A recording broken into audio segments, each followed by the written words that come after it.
Teremos agora a palestra da doutora Sândula Santana, que representa a Fundação Hemominas e o Hospital das Clínicas da UFMG. Boa tarde, meu nome é Samila, agradeço a equipe organizadora, primeiro parabenizar de ter um evento de relevância, né, da cidade, não falar do estado, da nação, que é o atendimento das doenças falciformes. E me restou, né, assim, falar de uma síndrome um pouco complexa. Eu optei por fazer uma aula mais curta e fazer alguns casos clínicos. E convido vocês a fazer perguntas de trechos que não entenderem, porque hemoterapia e imunohematologia, às vezes a gente fala coisas que não são entendíveis. Não fiquem com vergonha de levantar a mão e perguntar em seguida. Eu não tenho conflitos de interesse dessa aula, e a nossa agenda a gente vai falar um pouquinho da fisiopatologia, falar de diagnóstico e tratamento, população de risco, diagnóstico diferenciais, como a gente prevenir e alguns casos clínicos que eu atuei como hematologista e como hemoterapeuta, um como hematologista e um como hemoterapeuta. Então, a doença falciforme, ela leva a crises vasoclusivas. E o tratamento mais eficaz para ela é a transfusão. A transfusão resolve grande maioria dos problemas agudos do doente falciforme e também dos crônicos. Mas ele tem um preço altíssimo, que é a formação de anticorpos. Os pacientes falciformes, por uma característica genética e inflamatória, eles são pacientes que adquirem mais anticorpos. E uma vez que você adquire um anticorpo, você tem 5 vezes mais chance de adquirir mais e mais e mais anticorpos. Então, quem transfunde o paciente com doença falciforme, ele tem que saber manejar a prevenção e o controle identificação desses anticorpos, né? Então, o que é uma síndrome de hiperemólise? É uma reação hemolítica tardia, imune, grave, né? Graças a Deus rara, e mais ocorre entre 3 a 25 dias depois de uma transfusão, uma média de 9,4 dias. E por ela ser rara, né, eu tenho baixa evidência científica de fisiopatologia, de diagnóstico e de tratamento. Então, ela é considerada uma entidade bem órfã em termos de guideline, de tratamento, de protocolo, de medicamento disponível, porque é uma entidade rara. Então, como que funciona alguma reação hemolítica tardia? Eu acho que o pointer funciona, não, né? Vamos começar naquela figura. Eu tive uma exposição de transfusão, eu subia a minha hemoglobina e eu produzia um anticorpo, no segundo desenho. Ele caiu de título, a hemoglobina também caiu de título. Aí, quando é o último, ele vai fazer uma segunda transfusão, que é aqui. Eu não consigo mais ver aquele anticorpo. Ele toma a transfusão, ele sobe o nível de hemoglobina, a hemoglobina A, que é do doador, sobe, e de repente eu começo a formar aquele anticorpo que eu tinha, que eu não identifiquei, ele estava presente naquela bolsa, aquele antígeno. Aí eu começo a produzir anticorpo e aí eu vou fazer uma hemólise, que aquele anticorpo vai lá e vai atacar a minha hemácia e arrebentar ela. Então, por que é tardia? Porque normalmente esse anticorpo não foi identificado, ou porque ele não estava presente, ou porque talvez não foi nem anticorpo. Então, ela leva mais de 24 horas para começar a hemólise. E o que é uma definição de uma síndrome de hiperemólise? Eu vou ter uma hemólise da bolsa doada e do paciente, das hemácias do paciente. Por isso que é grave, porque eu não hemolisei só o que eu tomei, eu hemolisei um pouco mais. Então, o paciente se apresenta dias depois, pior do que o anterior à transfusão. Então, por que isso acontece? O que vem mais comum na nossa mente é a ação do anticorpo, do autoanticorpo inespecífico, que não foi identificado por nós. Ou às vezes até foi identificado um autoanticorpo, mas com autoanticorpo eu não consigo selecionar uma bolsa adequada. eu posso ter uma ação do complemento que faz parte do nosso sistema imune, que ele é capaz de fazer uma perfuração das hemácias, um ataque à membrana das hemácias e romper, e é uma hemólise intravascular. E eu tenho outras possibilidades, que é a ativação dos macrófagos, que são células de defesa, que eles começam a comer mesmo, fagocitar mesmo as nossas células eritrocitárias, e também anticorpos HLA. E desse quadro clínico que é grave, que eu não posso transfundir até entender o processo, 1/3 dos pacientes eu não vou achar nada, porque provavelmente foi ação do complemento, foi ação macrofágica ou ação HLA, que eu não consigo detectar nos testes imunohematológicos que a gente tem disponível. Então, eu transfundi um paciente, dias depois, ele chega com anemia, com índice inferior ao status pré-transfusional e com evidente piora da hemólise. Por que falo piora da hemólise? Porque ele tem uma doença hemolítica hereditária, né? Então ele sempre pode hemolizar, mas ele vai estar com LDH mais aumentado, a bilirrubina indireta um pouco mais aumentada, um cansaço, uma febrinha baixa. Uma vez eu fui ver uma menininha e achava que ela estava com dengue. Estava na época da dengue e ela estava hemolizando. E nos testes lá na agência, você vai ver uma piora daqueles resultados basais, né? Então, um paciente que era um TAD negativo vai passar para um TAD positivo, o perfil da PAI muda de uma amostra para o outro. Então, por isso que na imunohematologia a gente registra em cruzes, né? 0, 1, 2, 3, porque o paciente, quando ele chega 72 horas depois, com 3 cruzes, ele tinha uma cruz, alguma coisa aconteceu. Então, o que a gente faz? Se o paciente está com TAD positivo, eu vou usar uma técnica que eu chamo ELUATO, que eu tiro, né, esse anticorpo que está aderido na hemácia e identifico esse anticorpo. Ou, se a PAI está positiva, eu posso fazer um teste, que é o conhecido em Minas Gerais como painel de hemácias, identificar o anticorpo, mas isso vocês não preocupam não, que amanhã, à tarde, tem bastante conteúdo desse tipo, vocês vão entender isso ao final do evento. E a gente tem uma tabelinha que ela nos ajuda muito, mas você tem que estar atento. Esse autor é um autor francês, Pirenne, ele fez um gráfico, isso eu tenho uma calculadora, no qual você coloca a hemoglobina total e a hemoglobina A do paciente logo depois que ele transfundiu. E se ele chegar com sintomas, você faz eletroforese para dosar a A, que é a doada, e a S, que é a dele, e coloca na tabelinha. Eu coloquei os resultados lá para você ver. E automaticamente ele vai colocar esse pontinho aqui, é o pontinho do paciente, ó. Ele colocou alta probabilidade de hiperhemólise. Então, isso serve muito para diagnóstico, ou um paciente que você queira transfundir, que teve passado de hiperhemólise, você pode fazer essa avaliação. O que precisa ser feito é, você transfundiu, dosou hemoglobina total, hemoglobina A, quando você avaliar ele ou clinicamente, ou querer avaliar se ele está tendo hiperhemólise, você fizer esse mesmo avaliação laboratorial e colocar na tabela. Ajuda bastante, porque é difícil no doente falciforme você ter entendendo se ele está fazendo uma crise de hemólise da doença ou ele está fazendo uma hemólise imune. Lembrando que os pacientes, eles são com múltiplos anticorpos, né? Então, às vezes o paciente tem 2 anticorpos, 3 anticorpos. Na prova cruzada do Hemominas, a gente tem uma média de 18 pacientes com bolsa incompatível.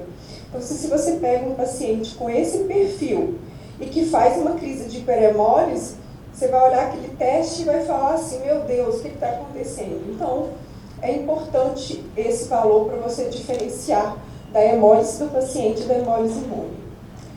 Mas eu queria te chamar a atenção. A hiperhemólise é uma incidência rara. Alguns autores falam que ela pode ser subdiagnosticada, e às vezes a gente pode hiperdiagnosticar. Então, quando o paciente ele transfunde e dias depois ele tem uma piora clínica, uma piora da hemoglobina, primeiro avalia se ele está fazendo uma crise aplástica. Então, avalia a medula dele, se pode ser uma crise aplástica.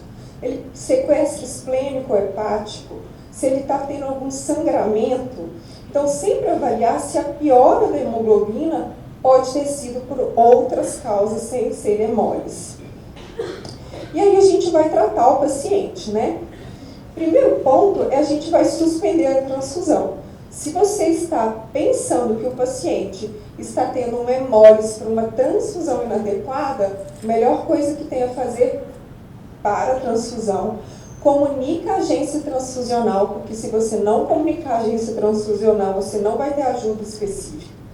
Vai encaminhar a amostra desse paciente para identificar, tentar identificar aquele novo anticorpo, né? Você vai começar a tratar ele com imunoglobulina e pulsoterapia, né? Aqueles dois pontos, eles são os primeiros quadradinhos que são importantes e normalmente a gente usa simultaneamente. Você mantém o paciente com ácido fólico, porque ele está hemolizando, e também, principalmente nos adultos, ele está muito inflamado. Então, doente falciforme e inflamado pode fazer trombose, tá? Eu vou transfundir esse paciente se a hemoglobina estiver muito baixa, se ele tiver com outra complicação, se ele estiver instável, entubado, chocado, você vai transfundir porque ele precisa de perfundir. Bom, aí a gente fala assim, e se ele tiver um reticulócito mais baixo? Na verdade, não é uma reticulopenia absoluta, é uma reticulopenia desproporcional àquela hemoglobina.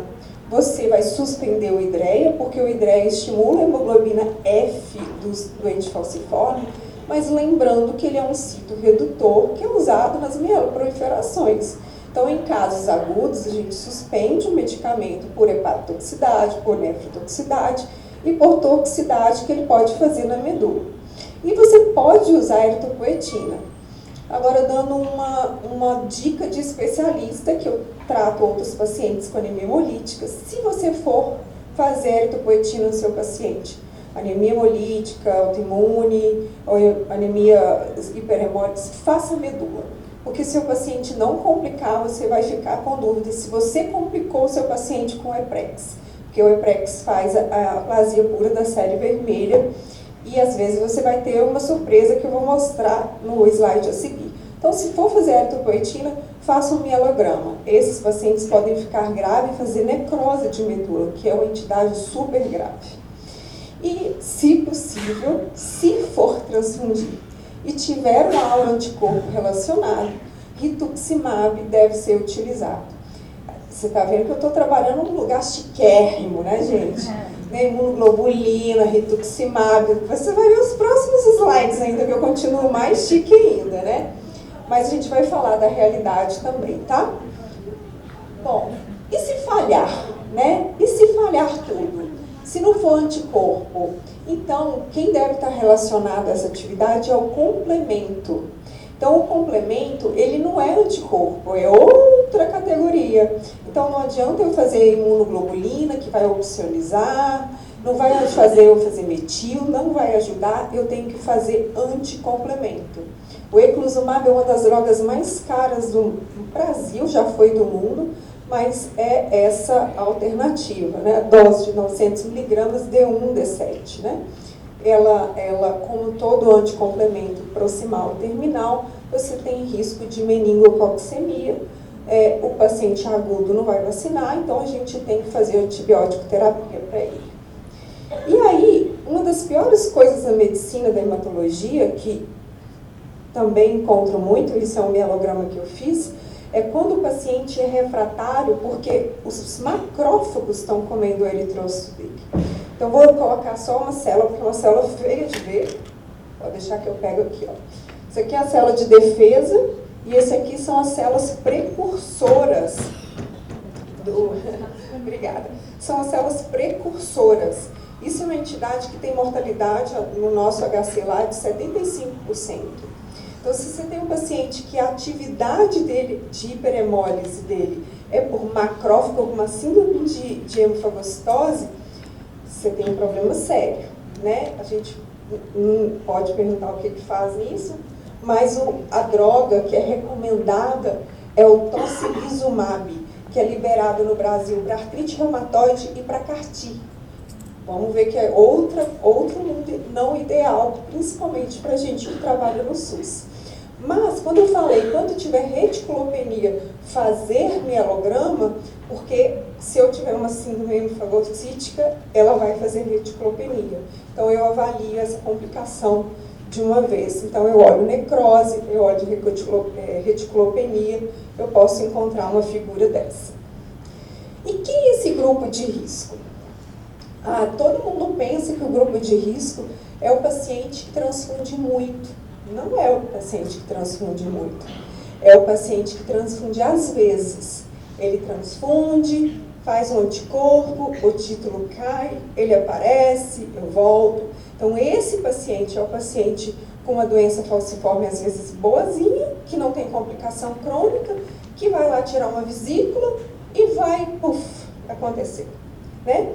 Então, ou a menina ótima que vai lá tirar o baço, porque fez um sequestro e fez o hiperemólise. Então, a gente tem poucas transfusões esporádicas, que ele pode formar anticorpo e cair o título. O paciente que, mesmo com poucas transfusões, ele já tem anticorpo. Isso mostra que o sistema imune dele sabe fazer anticorpo. E, então, ou quem já teve uma reação transfusional hemolítica prévia. Então, essa é a turma. E quem é a pessoa de baixo risco? É meu rapazinho que está lá de 15 em 15 dias comparecendo.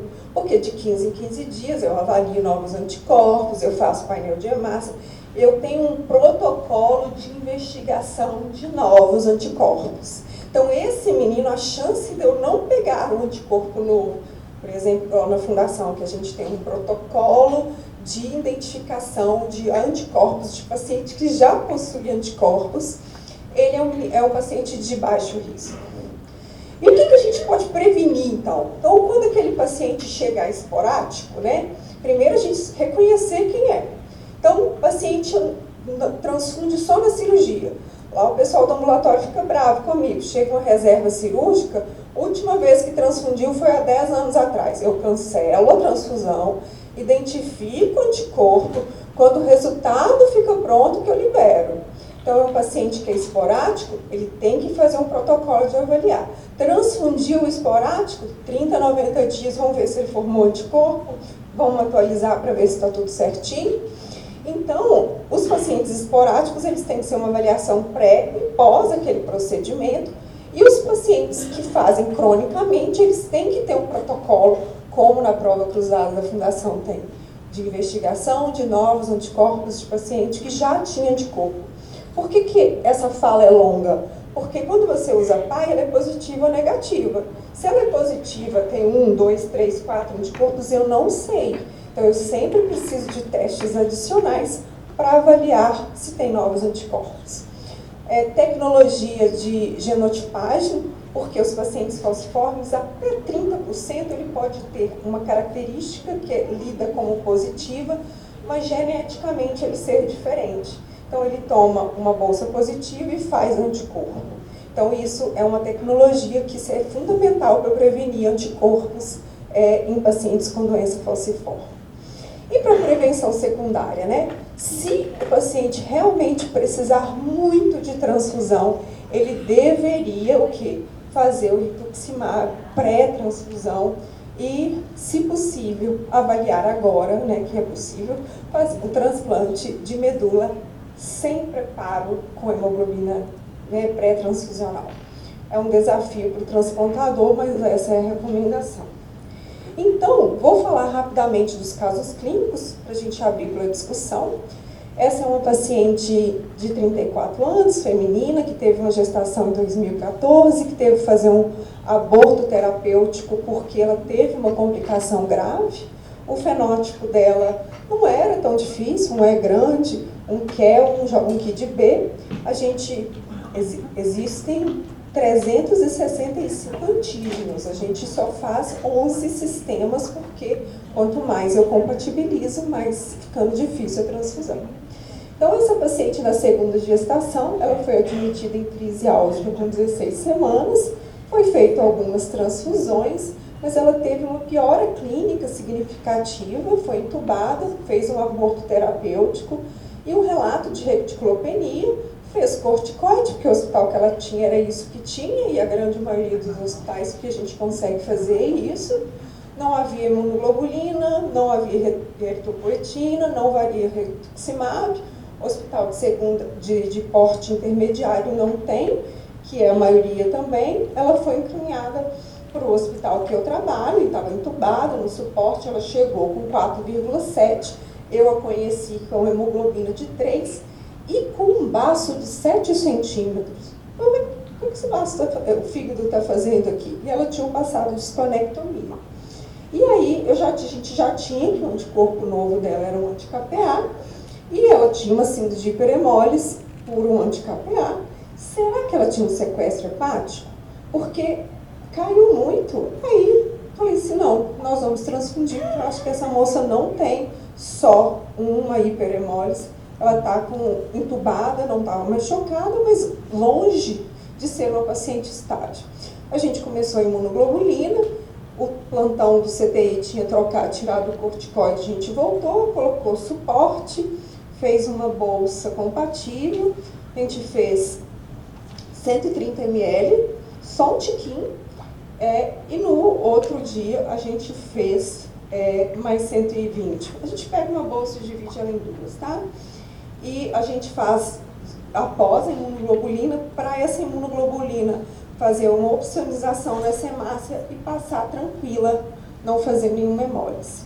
E aqui é a evolução da hemoglobina para cá, tá? No dia 27 que ela chegou, ela tinha 3 de hemoglobina, com 120, 130, ela passou, 130 de transfusão, ela passou para 5, mais 120 ela passou para 6. Então, com uma bolsa, ela passou de 3 a 6,4 e o baço e o fígado voltou ao tamanho normal e ela foi seguindo. Ela não foi embora ali no dia 4 do 3, porque eu queria levar ela direto de ambulância para colocar um DIU e nunca mais engravidar. Então, por isso, e não colocou, não deu certo. E o reticulócito dela não era um reticulócito tão alto como o início, mas a gente não pegou essa paciente no inicinho, então era um reticulócito proporcional, tá? Então ela recebe alta com 7,5, com prednisona e desmame, com fígado de tamanho normal. Então ela teve uma síndrome de hiperemólise, ela teve um sequestro hepático, desculpa, está ali associado, mas é hepático, e a gente, formal, que ela não pode engravidar mais. E ela não vai fazer transfusão crônica. Ela pode fazer transfusão se ela tiver um risco de vida, mas crônica não. Aí um outro caso, é um caso que eu atendi como hemoterapeuta, era uma menininha de 14 anos, de quem que é? Da Andréia. 14 anos, que ela não fazia transfusão crônica, ela tinha tomado uma transfusão com 2 anos de idade, na cidade de origem, ela tinha um tumor benigno no baço em 2022, isso foi ano passado, e foi pedido 4 transfusões no ambulatório para preparo da cirurgia. Aí chegou lá, a PAI-1 positiva, interrompe a programação, vai identificar qual anticorpo. O anticorpo era um anti-C, mas um anticorpo, um autoanticorpo. Então pense bem, uma transfusão com 2 anos de idade, ela já tinha um anticorpo. E aí ela tomou a bolsa 1 incompatível por conta desse autoanticorpo, a 2 incompatível, a 3 foi compatível, e aí a amostra dela venceu, tá? Aquela do dia 27 estava marcada, mas ela não transfundiu, que a amostra venceu. E a justificativa dessa incompatibilidade era um possível anticorpo IgG sem especificidade positivando o teste de compatibilidade. Isso é rotina. A gente achou seguro, a gente que tinha acabado de ver o painel. Transfusão foi cancelada porque a paciente chegou no ambulatório febril, ictérica, com dor abdominal, achando que ela estava com dengue. Na hora que a amostra dessa menina chegou, eu vi os testes, eu falei, vou lá ver essa menina. E aí eu fui e falei assim, olha, mudou tudo, não transfunde essa menina deve estar fazendo hiperemólise. E ela foi encaminhada para o CGP com esse diagnóstico, e lá estava ela com hemoglobina de 3,9. Então, a hipótese diagnóstica era uma síndrome de hiperemólise. Eu liguei para o CGP e falei, porque ela chegou lá com 3,9, eles pediram sangue. Se eu não tivesse sido informada ou diagnosticada, o que a gente ia fazer? Liberar o sangue para ela. Tá vendo a importância de comunicar a agência e estar junto, gente? Está junto. A agência transfusional está para ajudar a turma, não para atrapalhar. Então a gente suspendeu a transfusão, ela fez imunoglobulina, a dose é diferente porque é pediatria, metil e foi para o CTI com ácido fólico. Criança não faz tromboembolismo, não faz prevenção de TEP, de embolia. Então, no dia 27, estava com 3, eu adoro a pediatria, porque eles não pedem exame. A gente pede exame de 12 em 12 horas. Não, ela está bem, ela está com pulso ótimo, está brincando no leito. E eu assim, gente do céu, vamos fazer um hemograma. No dia 31, estava 4,8, tá? E no dia 2/6, ela já estava com 6,7. Ela não transfundiu. E ela saiu bonitinho e a identificação do anticorpo apareceu altos anticorpos anti-D, o anti-C permaneceu, mas um IgG e um IgM, tá? Então o diagnóstico dela foi uma síndrome de hiperemólise por autoanticorpos. Ela encontra-se bem. Se ela de fato precisar fazer essa esplenectomia, a transfusão deve ser feita com rituximab e corticoide. E a equipe da oncologia estava avaliando radioterapia, coisas do tipo, para não transfundir ela. Então, vou falar as considerações finais. Na dúvida de uma hiperemólise, para a transfusão, tá? Dê o suporte que essa paciente precise, tá? Faça tudo para estimular essa eritropoese, então dê ácido fólico, né? E vão identificar esse anticorpo e fazer o tratamento imunossupressor, né? Bom, como disse, são medicamentos bem disponíveis na grande maioria dos casos. Então, eu acho que é em momentos como esse que é hora de conversar de hiperemólise. Não quando a paciente está no hospital, gravíssima e não tem nada. Então, é de forma eletiva e colegiada que a gente vai fazer as medidas, né? Então, a incidência de hiperemólise é desconhecida, de fato, né? Acho que a gente tem que pensar nela sempre, no doente falciforme, porque é uma entidade rara, mas a gente tem que ser médico, a gente tem que examinar o paciente, a gente tem que avaliar sangramento, a gente tem que avaliar se o paciente não está sequestrando, a gente tem que excluir outras causas, né? Os protocolos de transfusões de hemocomponente fenotipado, principalmente eletivos, eles têm que ser muito bem desenhados, principalmente tendo genótipos de antígenos para minimizar a aluminização desses pacientes. Eles sempre vão aluminizar, porque eles são geneticamente diferentes e eles têm um processo inflamatório dessa doença que causa tanto dano vascular, e ele vai produzir isso. Eu tenho que ter protocolos de detecção de novos anticorpos, seja pacientes que não têm anticorpos e são esporádicos ou aqueles com transfusão crônica. E se o paciente tiver um passado de hiperemólise, ele vai transfundir só em situações extremas, em especial com medicamento de uso de rituximab. Mas é de fato necessário realizar um protocolo de hiperemólise estadual, a não ser, né, a gente fala até de nacional, que tenha verbas públicas para onde que tenha pactuação de atendimento desses pacientes, que no caso aqui é o Odilon e Célio de Castro, que contenha essas tecnologias, né? Tenha rituximab, tenha imunoglobulina, né? Tenha pelo menos o nível 1, nível 2. Hoje o que todos têm é só corticoide, que não é suficiente para atender de fato os pacientes com hiperemólise.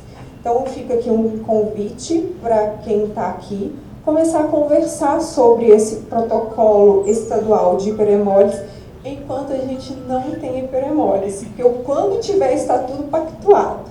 E era isso que eu queria falar para vocês. Obrigada. Eu fui no meu tempo, não fui? Não.